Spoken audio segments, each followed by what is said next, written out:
Hello and welcome to the 2025-2026 Annual EL Training. We are excited to work together as a district to ensure equitable access to content, programs, and relationships for our multilingual learners and their families. There are several goals for our team this year. Please take a moment to review them.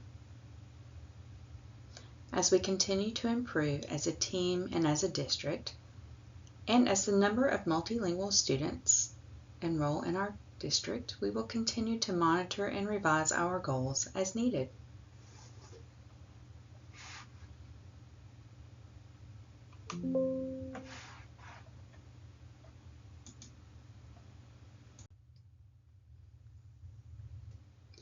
Here is today's agenda for our training.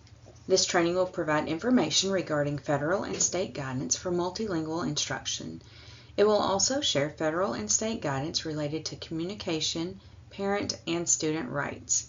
You will then learn about Tennessee's State Board Rule 0520-01-19 and the district's translation and interpretation procedure. We will introduce the new ELPA 21 standards that should support you in integrating language into your lessons. And finally, we will share a few quick strategies for supporting multilingual students in the classroom. We will now do an overview of English learners. There are many acronyms that mean the same thing, a student who is learning English. The student may already speak several languages, and they are now learning to speak English. What is a multilingual student? When a student enrolls in a U.S. school for the first time, they complete a home language survey. If they indicate any language other than English on the questions that are asked, we are required to assess the student's language proficiency. If the results show the student is not proficient in listening, reading, writing, or speaking in English, the student qualifies for EL services. Parents have the right to accept or waive services. ESL services are considered Tier 1 instruction. They are not an intervention. If a parent accepts services, elementary students receive 1 hour of services each day. High school students receive services for the 90-minute block each day, and middle school services are happening each day during math or ELA for the 90-minute block. When services are provided by a certified ESL teacher, it is called direct services and may happen in any content area. Direct services must be provided by an ESL certified teacher. If a parent waives services, the content teachers are then required to provide indirect ESL services, including accommodations. Please take a moment to review the slide on the screen. This document applies to any teacher who instructs multilingual students.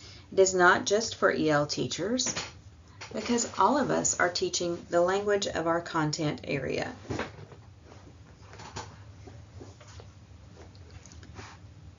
This should not be different than the instruction you are providing for any student in your classroom.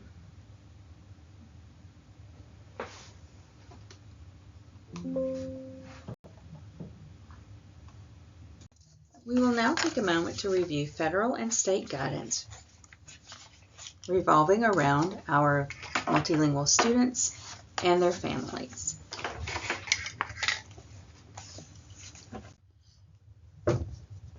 Let's look at some federal and state guidance. The Office of Civil Rights provides some guidance about parent and student rights. Parents have the right to a trained interpreter. This does not include untrained staff members, other students, or a translation app. All documents from the school must be translated into languages represented at the school. This should be done through a trained interpreter or translator, not through a translation app. Students have the right to grade level instruction with accommodations. Peers translating during instruction is not approved. Translation apps used to instruct students is also not allowed. We are required to ensure students have access to the content by using state-approved accommodations. All students have the right to participate in sports, band, clubs, etc. This should be kept in mind during scheduling and as applications for clubs, sports, etc., and notes for parents are sent home.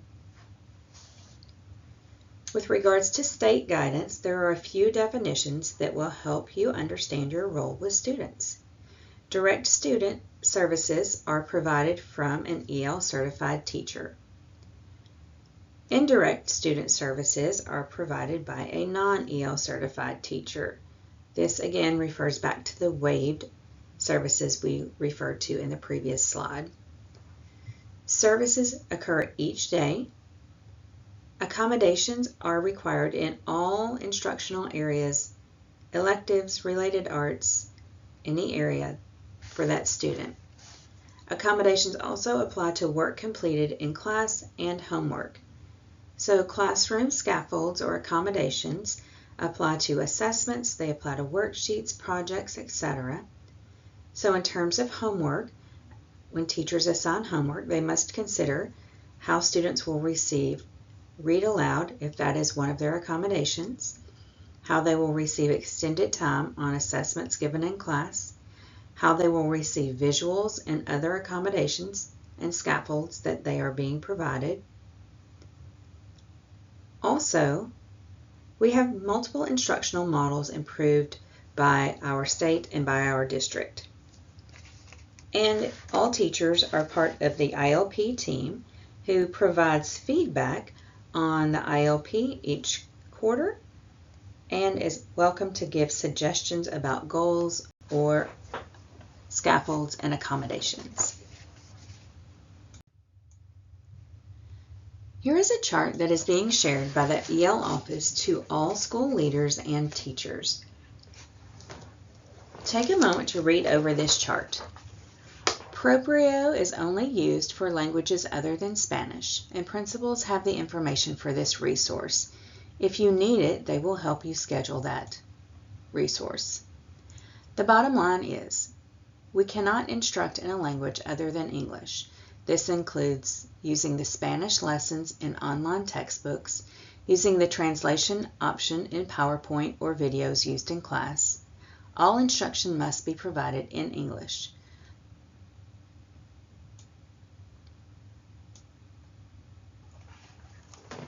So in looking at the chart, use of a translation app, the only thing that it is applicable for is low stakes conversations. How are you? How was your day? Or in chatting with parents about low stakes things. That does not include student behavior or grades or enrollment or safety concerns of things of that nature.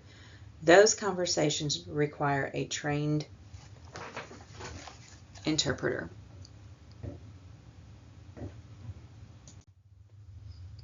There are 3 models that are approved by our district that the state also approves. The pull-out model is only used in elementary school. It is when a teacher who holds an EL endorsed license delivers intensive language support to students. In this model in our district, it would look like the EL teacher pulling only EL students to her classroom and working with the grade level curriculum, in this case being CKLA and the Language Studio support component that goes along with that. Co-teaching is also approved in our district with training. It can be used in all grades, and it is 2 teachers working together. They both plan together. They organize the lesson, they deliver it together, they assess, and then they reflect on the lesson that they have taught together and look for ways to improve or adjust instruction as needed. In this model, because one teacher is EL certified and one is content certified, the classroom can be mixed with EL students and non-EL students. Scheduled sheltered instruction can be used in middle and high school, and this is when the EL certified teacher is also the teacher of record.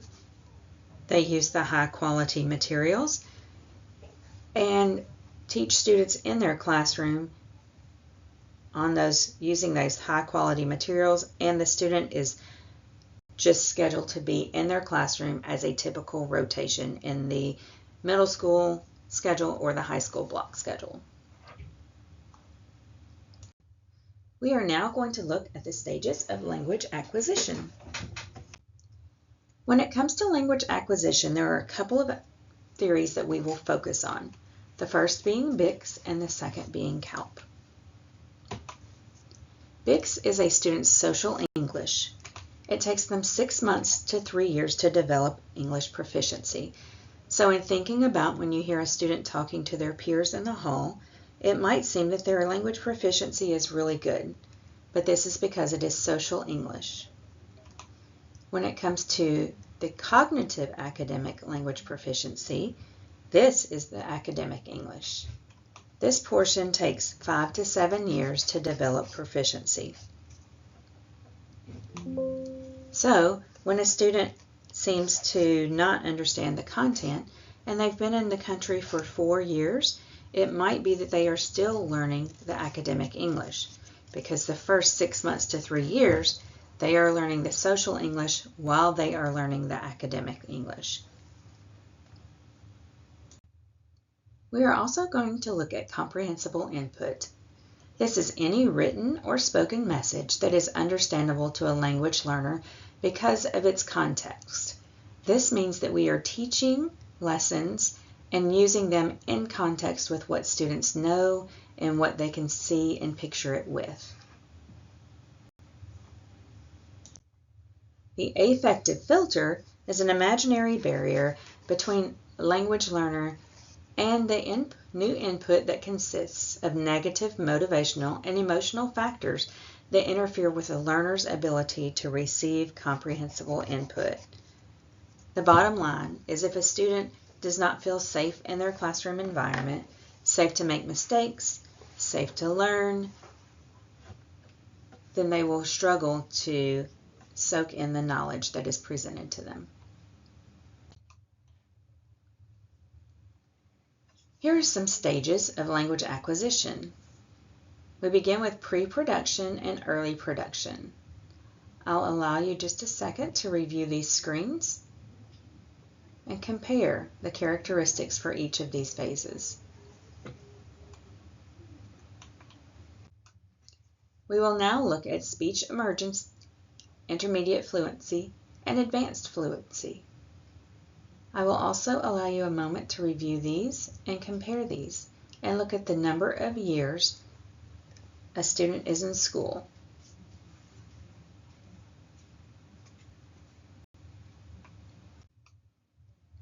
We will now move to the ELPA 21 standards. ELPA was new to our district last year, and it provided some exciting opportunities that we had not had before with the WIDA assessment. With the ELPA assessment, the domains were more independent. So the WIDA assessment allowed us to also assess students in the 4 domains. But if a student was nonverbal, we could never exempt a student from that domain. The ELPA assessment allows us, as long as it is noted in the student's IEP, we can go ahead and exempt a student from a specific domain as long as we request it from the state. The standards for ELPA are more simplified than they were with the WIDA standards, and there are opportunities for an alternate screener for students, which in the past we had not had the alternate screener. New and fresh professional learning opportunities are available with the ELPA 21. It allows us to dive deep into the standards, the scores, the scale scores, and learn how all of these things tie into our instructional day.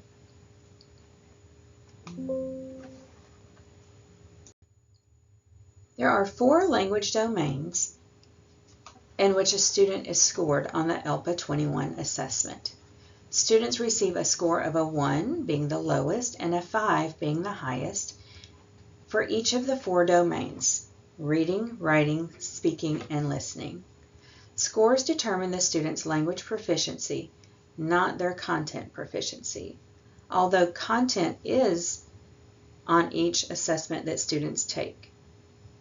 And the content that students do see on the test is related to the grade level information that you provide each day for them. So the things that you do in your class every day that allow students to speak with their peers and write in class will also be shown on these assessments that they take each spring. The scores should be used as a guide to instruction and also appropriate accommodations. And just a reminder that a great wait time for multilingual students is about 8 seconds.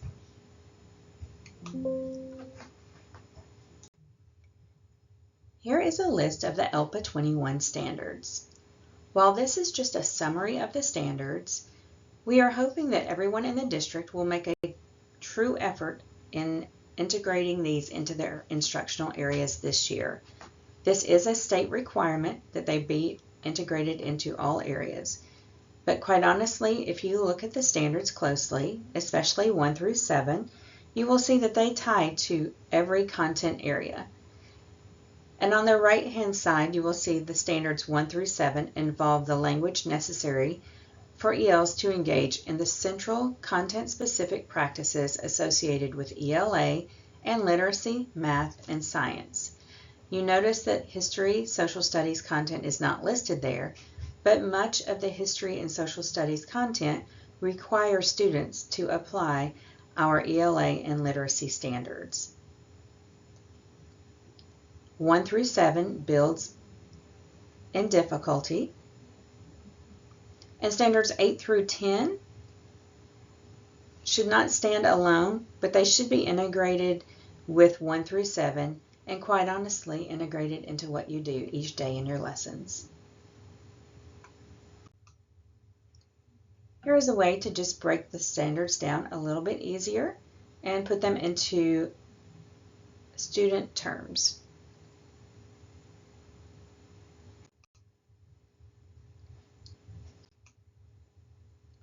Let's take a moment to review ELPA 21 scores and what kind of information we can get from them.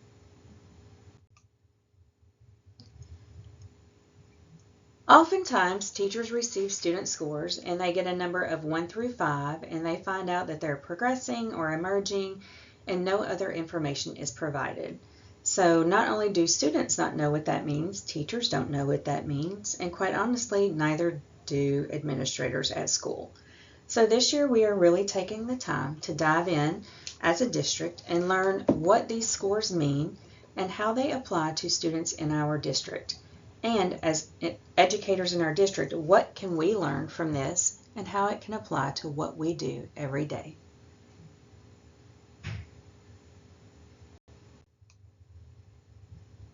Let's take a moment to look at scale scores.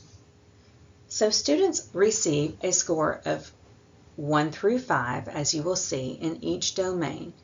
If you notice the screen, the student got a 5 in listening, a 3 in reading, a 1 in speaking, and a 3 in writing.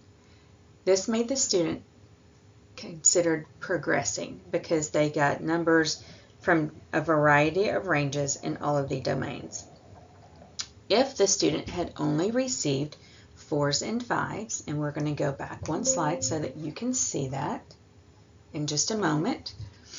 But if the student had only gotten 4s and 5s, the student would have exited EL services. So in the past, with the WIDA assessment, students could have gotten a variety of scores, but as long as they hit a certain percentage, they could have exited language services. That percentage could have still left them 2, maybe 3 years behind grade level in their reading and writing. With the ELPA assessment, students cannot exit until they are a 4 or a 5 in all domains. So a 5 is the highest you can get. In terms of students getting a 4 or a 5, they should be almost on grade level or on grade level by the time they exit services. In looking at this student, the listening score was a 5 and their scale score was a 611. So if you look at the listening row, in the Level 5 column at where they meet, and a 594 or above fell into the Level 5. That helps you understand how they connect together. We can then take the information on the screen and look at the proficiency level descriptors and the achievement level descriptors provided by ELPA, and look at what students are able to do when they take the assessment and where we need to push them to before they take the next assessment. And this helps us set goals for the students that are reasonable and measurable. It also helps us set goals that are very specific so that teachers can also track those goals and provide meaningful feedback. This is just a general graphic that is provided by ELPA 21. If you look at the very bottom row, it shows the student got all 1s and 2s. Those students are considered emerging. At the very top, the student got all 4s and 5s. Those students are considered proficient, meaning they exit. And the students in the middle got any range of scores, but they are considered progressing. If you notice the E at the very top section in the profiles where it has the 4E44, this is a student who was exempted from a domain, but was still able to exit. Now we'll take a few moments to look at the individualized learning plans. Individualized learning plans have quite a bit of information on them that is helpful to parents and students and teachers as well. This document has the parent preferred language communication, so if you're wondering what language you should provide documents to on students or send documents home, it is on this screen. It also tells you the dates that the ILP is active and any other areas of the support that the student is receiving. If the student is in RTI, it will have that listed on the screen as well. You will notice it lists how long the student has received EL services in Tennessee and how long they've received EL services in general. You will also notice it has your ELPA scores listed.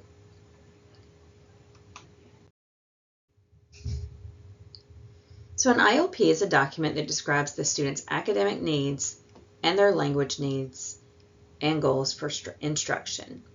So as a teacher, we are really working hard this year as an EL team to make these documents very helpful for you as you provide instruction for our multilingual students.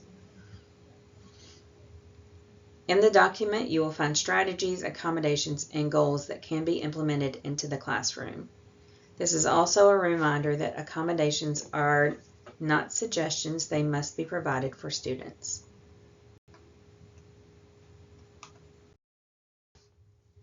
ILPs are created annually and shared with all teachers of record. It is created and updated in collaboration with content and classroom teachers. Your feedback is so valuable because you see the students for longer than what our EL teachers see them. So you might have information on accommodations that are working really well in your class, or information on how the student's progressing on their short-term goals in each of the domains. The goals and accommodations can be revised at any time as long as the whole team is in agreement. So if you notice a student no longer needs the scaffold of a sentence stem or sentence frame, you just propose that to the team on your monitoring forum or in conversation and say, you know what, I've noticed this student is doing really great in their writing and they don't really need this stem anymore. Then that can be removed from the ILP as a revision, and everyone would get a new copy of the ILP. A new copy would be sent home, and that would be removed. Remember, our ultimate goal is to push students towards independence, and that is how they will exit ESL services. You will also receive a monitoring form each 9 weeks. This is a requirement for you to provide feedback on these documents. As EL teachers receive these documents, they enter the information into Pulse, which is the state's platform for our ILPs. The state does monitor the information on these and make sure they are completed.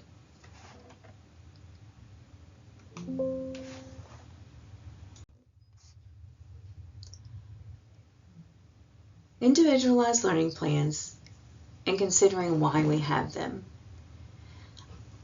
Students who have ILPs are active, waived, and transitional students. ILPs are designed to ensure that all active and waived ELs are served and on track to meet their linguistic expectations each year. So when you see an ILP for students who are active or students whose parents have waived EL services, all of their goals are going to track towards language proficiency. So they will have a listening, reading, speaking, and writing goal. Our transitional students are students who are transitioning out of EL services. So our Transitional 1 students are students who exited EL in May of 2025. The students who are Transitional 2 students transitioned out of EL in May of 2024. We are required to monitor them for 2 years, and they have ILPs for 2 years. The difference is their ILPs have academic goals. This is because they've already met their language goals and exited the language proficiency assessment.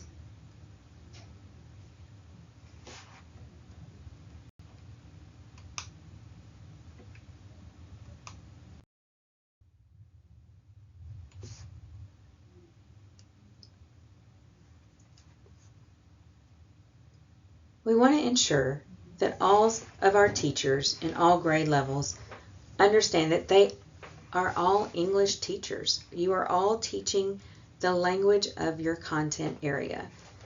If you teach biology, you're teaching the language of biology. Students don't all know the vocabulary that goes along with your content when they come into your class. If you are teaching 3rd grade, they are learning new vocabulary related to standards and content as they come into your classroom. It does not matter what you teach, students are always learning the language of your area. If you teach economics, students are learning the language of your content area as they enter your room.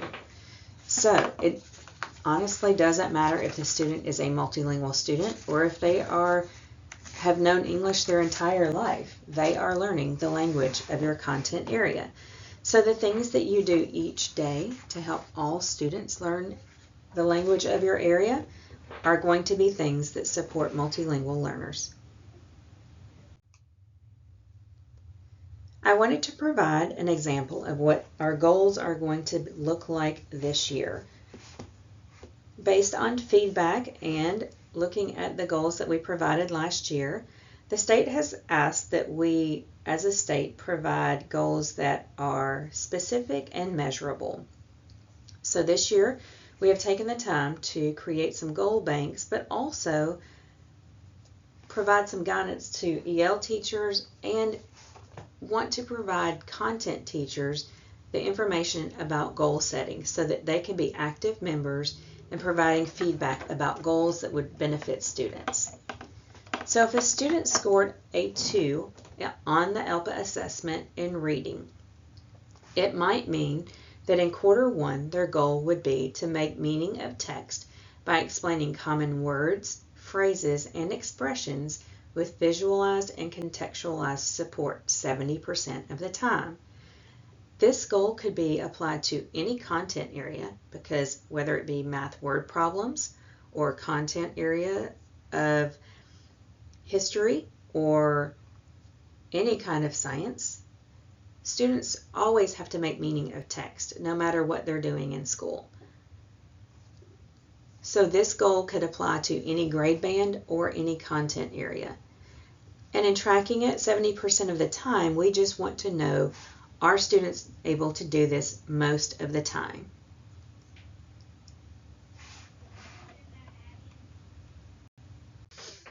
I wanted to provide some information on calculating test times, not only with regards to EOCs and TCAPs, but also because teachers give classroom assessments and students might have it listed as an accommodation on their ILP to receive extended time on a classroom assessment.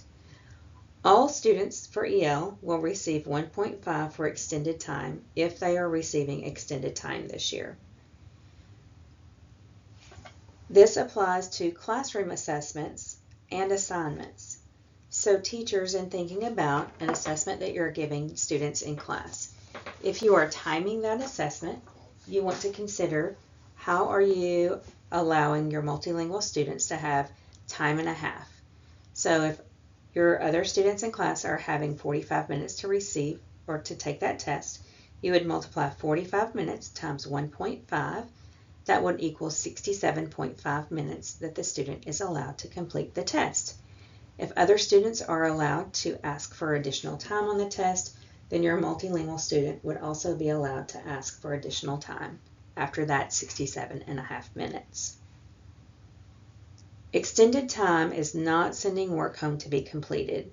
So if a student receives extended time on a classroom assignment and they just don't finish it in your classroom, you can't just say your extended time is taking that assignment home. They need to be provided extended time in your classroom to finish that work. When it comes to TCAP and EOCs, time must be calculated correctly. We have to use the actual time that is expected for the test and multiply it times 1.5 and use the actual minutes that are calculated on the test.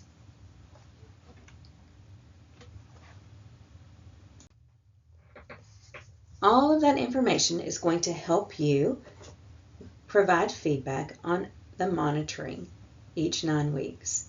So in thinking about how students are doing on their work, on their assignments, and then here are some additional ways that you can find feedback to provide on your monitoring forms. How are students doing on the grade level content? Many of the things listed here are for ELA, but we know everyone has other content areas that they teach in all grades K-12.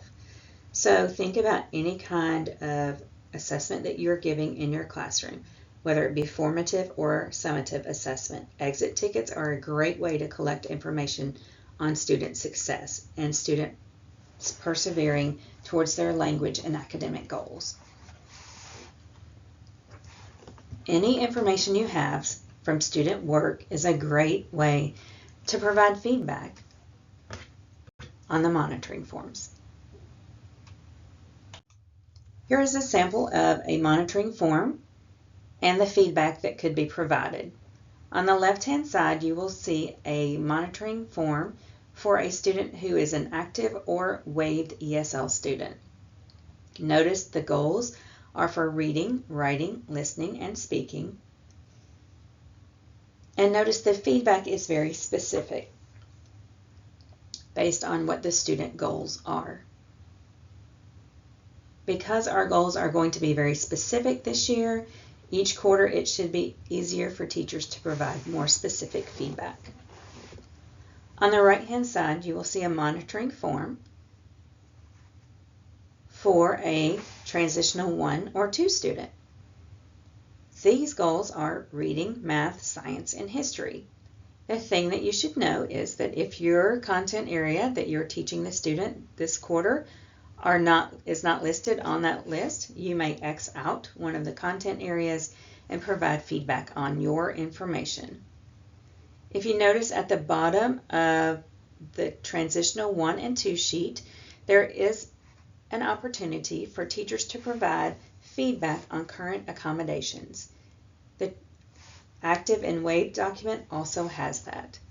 Again, we value all of the feedback you provide because you are with students more often and for longer time periods than EL teachers are with them.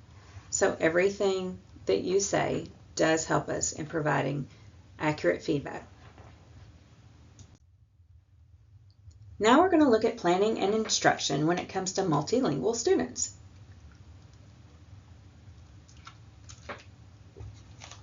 Quite honestly, planning and instruction for multilingual students is really not a lot different than planning and instruction for all students in your class. It really comes down to best teaching practices. What do you need to know if you have a student in your class who is multilingual? Many of our multilingual students are born in the United States, but they and their parents are learning the U.S. education system. Some of the students have had schoolings in their home country if they weren't born in the United States. A lot of our students know what you are saying to them, and they can comprehend things that you say to them, but sometimes they can't get a response back out to you in English. That takes time. This is again why we provide supports for them. Also, another thing to consider is if our students are proficient in English, their parents may not be proficient in English. So translated documents are still needed to be sent home.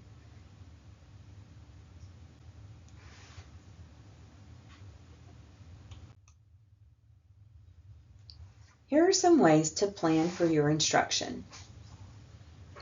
Again, this is typical for how you plan for instruction for anything you do in your classroom. Consider what is the end goal of the lesson. How will students' success be measured? What will student success look like? Create some student work exemplars. What accommodations will be needed to ensure that all students are able to access the content? If you can plan that at the beginning and think about some accommodations students will need, you might be able to go ahead and create some of your visuals, your sentence stems, things of that nature as you plan your unit, and then you aren't having to spend time daily or weekly creating things.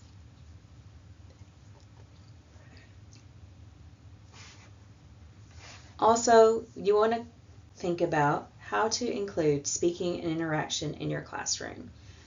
Sitting and getting is not the best practice for students to learn.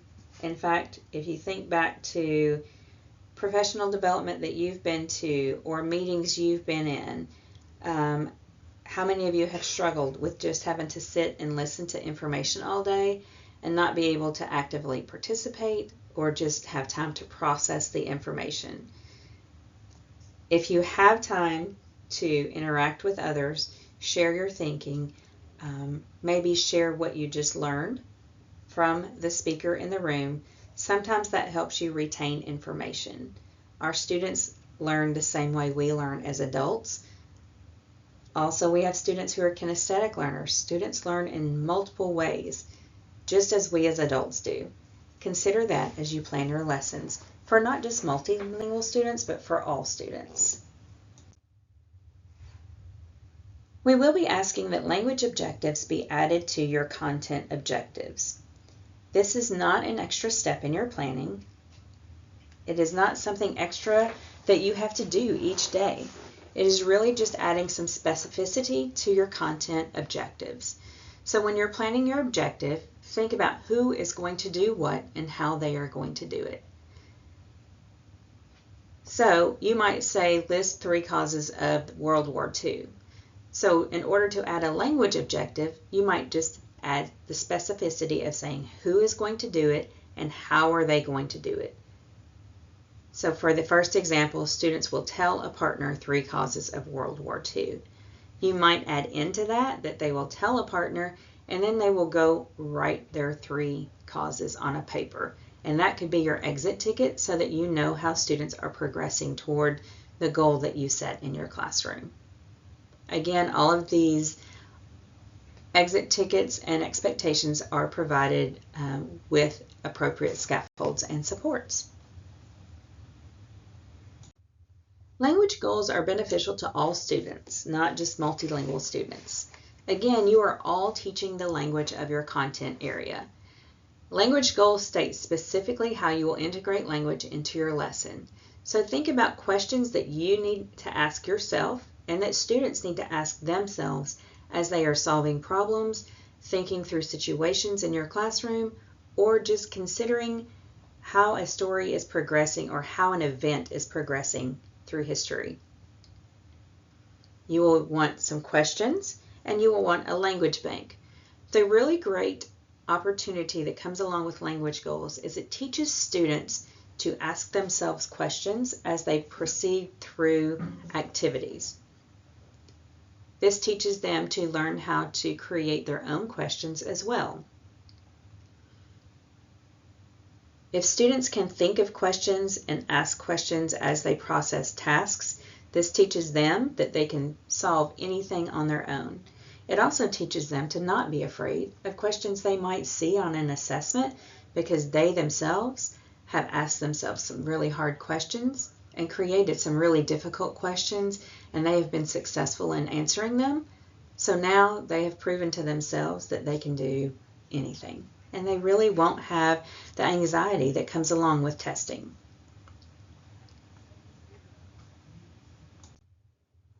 Here's a list of some non-accommodations.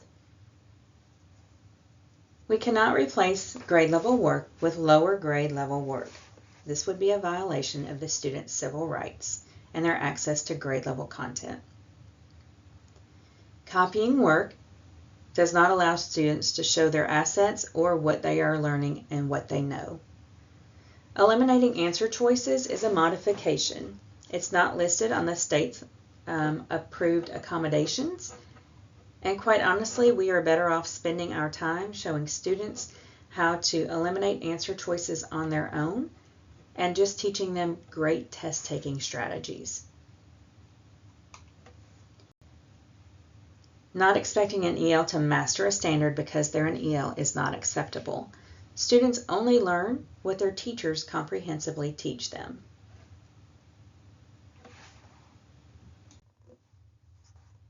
When you see the ILP, it's going to have a list of scaffolds, and sometimes that list can be quite overwhelming. We wanted to provide just a few samples of what some of those scaffolds could look like.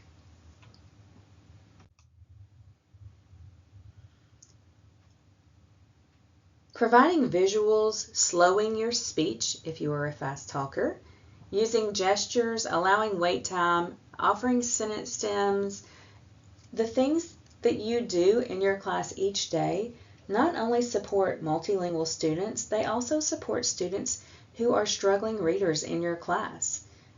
Providing sentence stems and frames and posting them around your room, if you could do that every couple of weeks and put a new sentence stem around your room, imagine the conversation that would be happening in your room by fall break or by Christmas break. Imagine the students who have anxiety and don't know how to start a response when you call on them. They automatically have somewhere to look in the room when they freeze up or don't know where to start.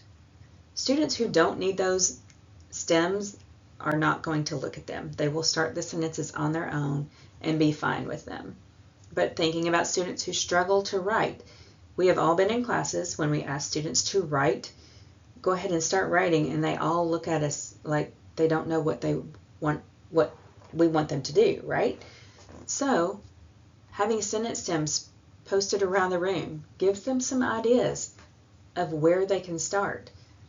By the time state testing happens and you take all of those down, students will have seen them around the room and used them often enough that they will have become much stronger writers in your room. Chunking information is really important. Chunking text can also be very helpful for students. Stems and frames. Stems are examples where the student fills in the end of the sentence. A frame, the student fills in the middle of a sentence.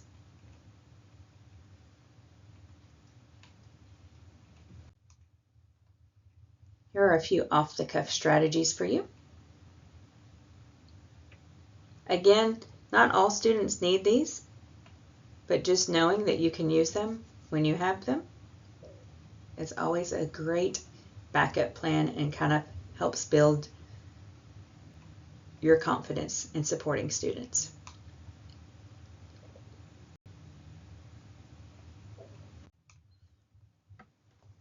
Finally, here's my contact information if you have additional questions. This training fulfills the requirements noted in Tennessee State Board Rule 05200119. Thank you and have a wonderful day.